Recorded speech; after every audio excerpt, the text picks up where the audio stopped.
ধেয়ে আসছে ঘূর্ণিঝড় মোখা, ফলে কক্সবাজারকে 10 নম্বর মহাবিপদ সংকেত এবং চট্টগ্রাম ও পায়রা সমুদ্র বন্দরকে 8 নম্বর মহাবিপদ সংকেত দেখাতে বলা হয়েছে। এইসব তথ্য জানিয়েছেন দুর্যোগ ব্যবস্থাপনা ও ত্রাণ প্রতিমন্ত্রী মোহাম্মদ এনামুর রহমান।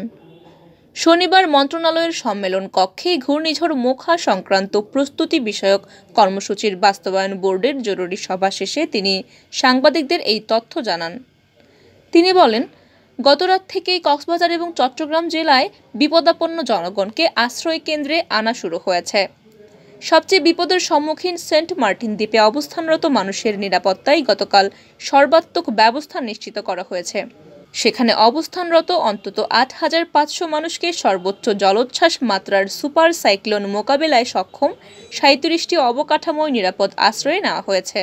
তিনি আরও জানান, আগেভাগেই সেখানকার সকল মজবুত নিরাপদ অবকাঠামোর হোটেল, রিসোর্ট সব সরকারি বেসরকারি উপযুক্ত অবকাঠামো আশ্রয়কেন্দ্র হিসেবে ব্যবহারের জন্য উপজেলা প্রশাসনের নিয়ন্ত্রণে নেওয়া হয়।